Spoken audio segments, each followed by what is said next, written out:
नमस्कार साथियों, मैं कुंदन कुमार स्वागत करता हूं भविष्य निर्माण शिक्षण संस्थान के इस ऑनलाइन प्लेटफॉर्म पर। दोस्तों, आज हम देखेंगे कल के दिनों में घटित देश विदेश में राष्ट्रीय खबरें जो आपके किसी भी परीक्षा के दृष्टिकोण से बेहद ही महत्वपूर्ण है। साथ ही में दोस्तों, वीडियो के लास्ट में आपसे क्वेश्चन भी पूछा जाएगा जिसका उत्तर आपको कमेंट सेक्शन में देना होगा। दोस्तों, हमारे व्हाट्सएप चैनल पर प्रतिदिन रात को 8 बजे एक क्विज कंपटीशन होता है जिसमें आपसे 10 क्वेश्चन पूछा जाता है।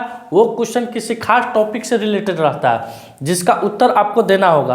और व्हाट्सएप का लिंक, टेलीग्राम का लिंक आप डिस्क्रिप्शन में जाकर देख सकते हैं। उस लिंक पर क्लिक करके आप मेरे टेलीग्राम चैनल को भी ज्वाइन कर सकते हैं और व्हाट्सएप चैनल को भी ज्वाइन कर सकते हैं और उस क्विज में आप पार्टिसिपेट कर सकते हैं।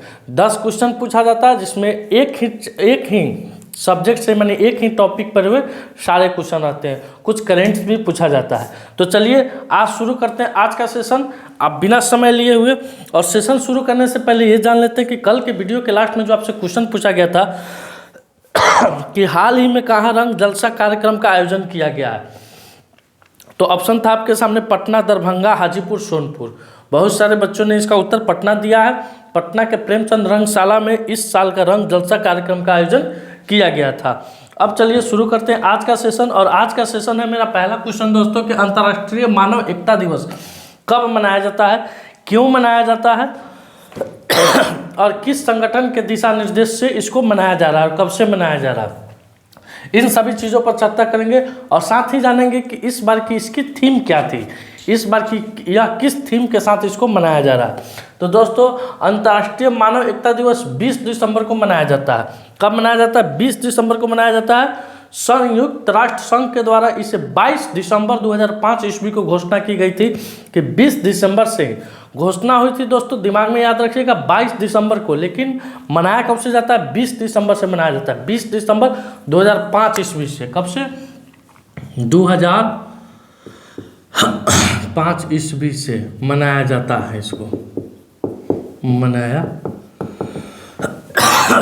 जाता है संयुक्त राष्ट्र संघ के द्वारा। अब जानते हैं कि इस बार की इसकी थीम क्या है। दोस्तों मार्कर चेंज कर देते हैं।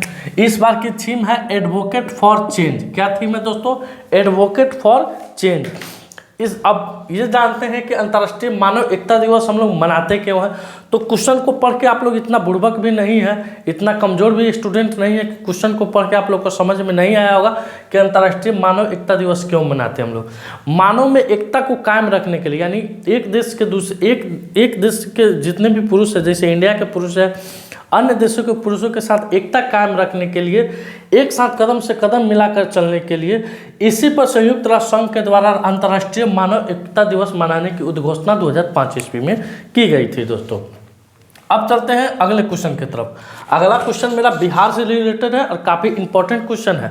क्वेश्चन मेरा यह कह रहा है कि बिहार की बेटी लक्ष्मी झा मार्च 2024 में माउंट एवरेस्ट पर तिरंगा फहराएगी। वह बिहार के किस जिले से है? तो दोस्तों अभी बिहार की बेटियां कलम तोड़ मेहनत कर रही है, जी तोड़ मेहनत कर रही है। कल देखिए तो आप कुश्ती प्रतियोगिता में भी बिहार की बेटी ने पदक जीता था और अब फिर से एक बार बिहार की एक बेटी ने नया कीर्तिमान रचने की ओर अपना कदम को बढ़ा दिया है और वह कीर्तिमान मार्च 2024 में पूर्ण रूप से इसको पूरा कर लिया जाएगा। तो यह बिहार की बेटी है लक्ष्मी झा, जो कि बिहार के सहरसा जिला से आती है। इनके सफल यात्रा के लिए हम सभी भविष्य निर्माण शिक्षण संस्थान के जितने भी टीम मेंबर हैं वो सभी दुआ करते हैं, कामना करते हैं, ईश्वर से प्रार्थना करते हैं कि इनका जो यात्रा है, माउंट एवरेस्ट की चढ़ाई की यात्रा है, वो पूर्ण रूप से सफल हो। तो यह मार्च 2024 में चढ़ाई कर लेगी और यह बिहार के सहरसा जिले से आती है। किस जिले से आती है? बिहार के सहरसा जिला से आती है।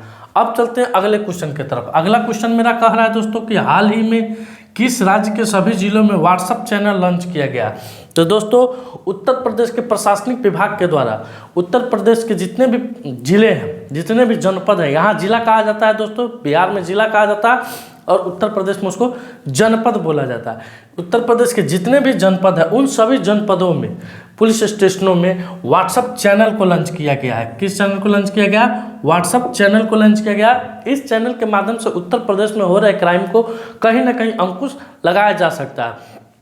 हालांकि उत्तर प्रदेश भारत का ऐसा राज्य बनने की ओर अग्रसर होते जा रहा है जहां क्राइम लॉ एंड ऑर्डर पूर्ण रूप से कायम है, यानी क्राइम की संख्या काफ़ी कम होते जा रही है। उसका जो ग्राफ है क्राइम का जो ग्राफ है वो धीरे धीरे कम होते जा रहा है।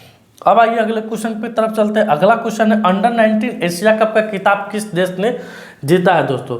तो अभी दोस्तों अंडर 19 एशिया कप का आयोजन UAE यानी संयुक्त अरब अमीरात में हुआ है, जिसमें दोस्तों संयुक्त अरब अमीरात उप विजेता भी रहा है। कौन उप विजेता रहा? तो संयुक्त अरब अमीरात उप विजेता भी रहा। साथ ही साथ में अब की बार का जो विजेता टीम है वो बांग्लादेश टीम है। कौन देश टीम है दोस्तों? बांग्लादेश टीम है दोस्तों। आपको एक बात याद आया होगा बांग्लादेश का नाम सुनकर, हाल फिलहाल में भी वर्ल्ड कप 2023 का मैच समाप्त हुआ था। बांग्लादेश और श्रीलंका का एक मैच चल रहा था जिसके बारे में हमने आपसे जिक्र भी किया था। उस मैच में बांग्लादेश के खिलाड़ी के द्वारा शेख मुजीबुर कुछ नाम करके है दोस्तों, उसके द्वारा श्रीलंका के कैप्टन को मैंने डग आउट कर दिया गया, यानी बिना क्रीज में आए हुए भी आउट हो गए थे।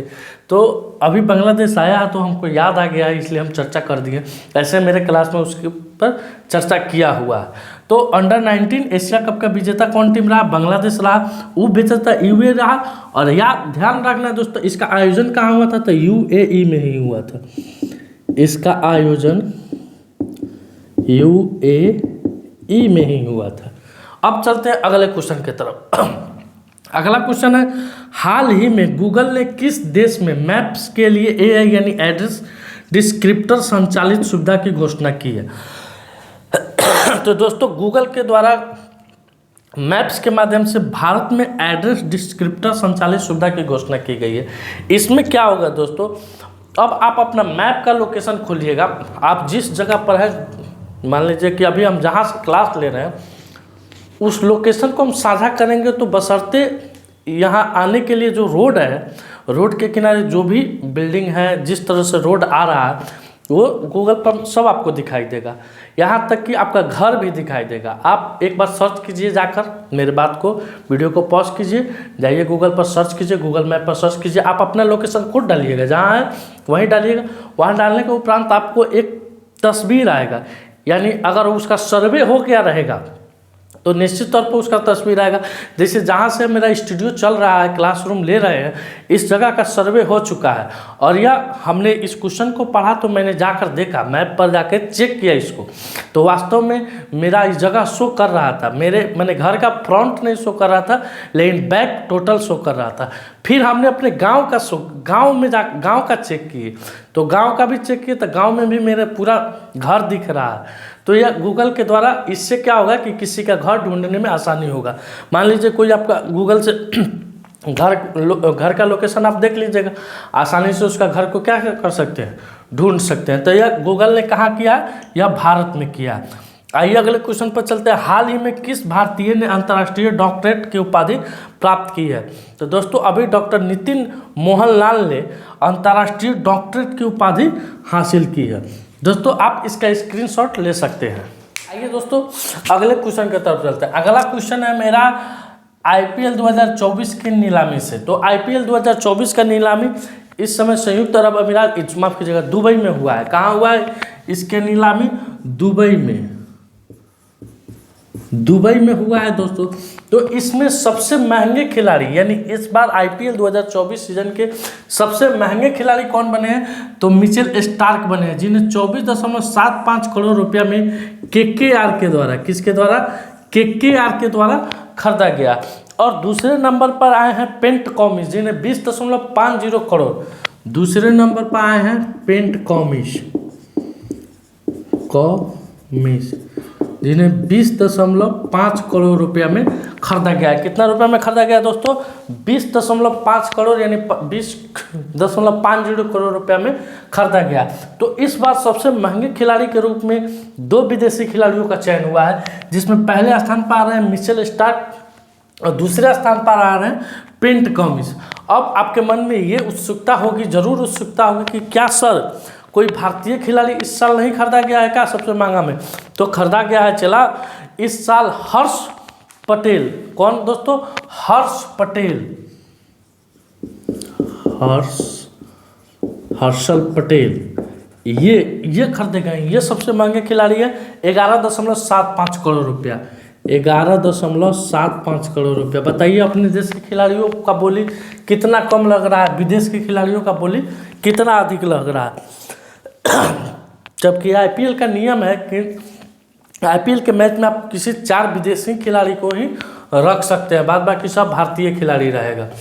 तो मिचेल स्टार्क हो गए 24.75 करोड़ रुपया, केकेआर और पेंट कॉमिस हो गए 20.5 करोड़ रुपया। अब दोस्तों 2023 में जो आईपीएल हुआ था उसका भी मैंने एक फुल वीडियो बनाया है, जिसका लिंक आपको ऊपर यहाँ देखने को मिलता होगा, उसको आप टच कीजिएगा तो 2023 के आईपीएल की सारी जानकारियाँ आपको वहाँ से प्राप्त हो जाएगी। अगर वह वीडियो आपने नहीं देखा होगा तो ज़रूर जाके एक बार देखिएगा वीडियो को। आइए अगले क्वेश्चन पर चलते हैं। अगला क्वेश्चन है, हाल ही में छत्तीसगढ़ विधानसभा का स्पीकर किसे नियुक्त किया गया? तो चलते हैं छत्तीसगढ़, आपको घुमा के ले आते हैं छत्तीसगढ़ से, इसी क्लासरूम से। तो जानते हैं दोस्तों कि छत्तीसगढ़ राज्य का गठन कब हुआ था सबसे पहले। तो दोस्तों छत्तीसगढ़ राज्य का गठन 1 नवंबर 2000 ईस्वी को हुआ था। गठन इसका 1 नवंबर 2000 ईस्वी को हुआ था। अभी हाल फिलहाल में छत्तीसगढ़ में चुनाव हुआ, विधानसभा चुनाव हुआ, जिसमें बीजेपी को पूर्ण बहुमत मिला है और वह 57 सीट पर लीड किया। कितने सीट पर? 57 सीट पर लीड किया। और जादुई आंकड़ा जो होता है सरकार बनाने का, उससे वह पूर्ण बहुमत से काफ़ी आगे थी। और कांग्रेस को 35 सीट मिला था, जबकि इससे पहले जो शासन में कौन थे? तो कांग्रेस था।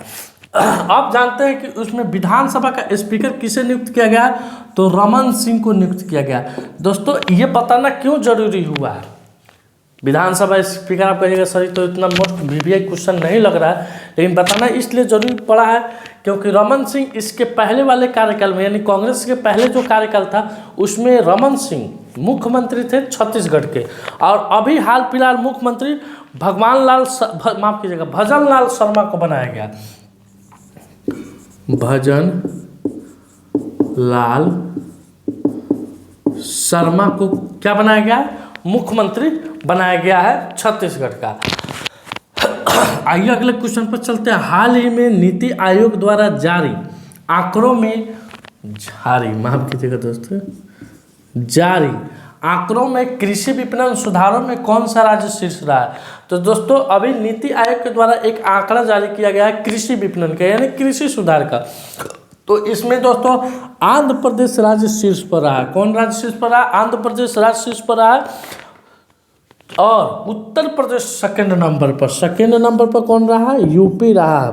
यूपी वाले बच्चे ध्यान दीजिएगा, आप दूसरे नंबर पर हैं। अगर आपको नौकरी नहीं लगे तो आप खेती बाड़ी पर ध्यान दीजिए और अपने राज्य को अव्वल बनाइए। आइए अगले क्वेश्चन पर चलते हैं। भारत का सबसे बड़ा अर्थव्यवस्था वाला कौन सा राज्य बना है? तो दोस्तों भारत का सबसे बड़ा अर्थव्यवस्था वाला राज्य अभी मुंबई बना है, महाराष्ट्र बना है। अब जानते हैं कि इसमें कितने नंबर इसको आया है, यानी कै परसेंट अपना जीडीपी का दे रहा है? तो 15.7%।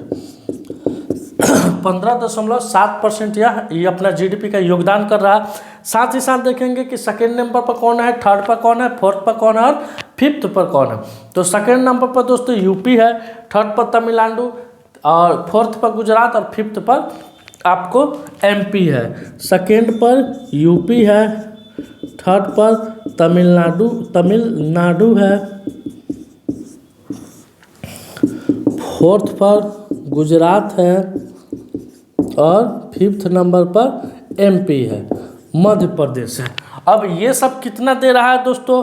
तो यूपी दे रहा है आपको 9.2%, 9.2%, 9.1% और गुजरात एमपी दे रहा है 8.2 और 7.5%, 8.2% और 7.5%। ये गुजरात और एमपी दे रहा है। अब आइए इस वीडियो के सबसे लास्ट क्वेश्चन में चलते हैं। हाल ही में अब्देल फतह अल सीसी ने 89% मतदान के साथ किस देश के राष्ट्रपति के चुनाव में जीत हासिल की है? तो दोस्तों अभी अब्देल फतह अल सीसी ने मिस्र के राष्ट्रपति बने हैं। यह लगातार 2014 ईस्वी से मिस्र के राष्ट्रपति है। कब से? 2014 ईस्वी से यह मिस्र के राष्ट्रपति हैं और मिस्र के राष्ट्रपति का चुनाव जीत रहे हैं। अब की बार यह 89% मतदान के साथ यह इन्होंने चुनाव को जीता है। अब चलते हैं दोस्तों कि वीडियो के लास्ट में जो आज का सवाल है मेरा कि उत्तर बिहार का सबसे बड़ा कौशल प्रशिक्षण केंद्र किस जिले में खोला जाएगा। तो दोस्तों इसकी घोषणा बहुत पहले हुई थी, लगभग 2-3 महीना पहले का सवाल है। ऑप्शन है आपके पास हाजीपुर, मुजफ्फरपुर, सिवान और गोपालगंज। इसका उत्तर आपको कमेंट सेक्शन में देना है। साथ ही साथ उस जिला से संबंधित जो भी आप कुछ फैक्ट जानते होइएगा उसको भी देना है। दोस्तों आज का सेशन मेरा यही समाप्त हुआ। अगर ये वीडियो आपको अच्छा लगे, होपफुल लगे, तो वीडियो को शेयर जरूर कीजिएगा। चैनल पर अगर आप नए आ रहे हैं तो चैनल को लाइक कीजिएगा। वीडियो पर अच्छा खासा व्यू जाता है, लेकिन लाइक का जो बटन है वो आप लोग नहीं दबा पाते हो। तो आप लोग से रिक्वेस्ट है कि जब भी वीडियो पर जाए तो कम से कम लाइक का बटन दबा दें। बस आपसे हम लोग यही मांगते हैं कि आप वीडियो देखें, लाइक ज़रूर कीजिए। और जो भी स्टूडेंट देख रहे हैं कम से कम वीडियो को लास्ट तक देखें, एक बार रिवीजन के तौर पर देखें, आपका रिवीजन हो जाएगा। कोई भी चीज़ किसी भी टीचर के द्वारा पढ़ाने का सलीका सब लोग का अलग अलग होता है। हो सकता है मेरा पढ़ाने का सलीका किसी को अच्छा लगे, किसी को ख़राब लगे, लेकिन जिसको ख़राब लगे वो भी ज़रूर एक बार ज़रूर सुने, इस बात को ज़रूर देखें इस वीडियो को। दोस्तों आज का सेशन मेरा यहीं समाप्त हुआ। मिलते हैं आपसे अगले वीडियो में, तब तक के लिए धन्यवाद। भारत माता की जय।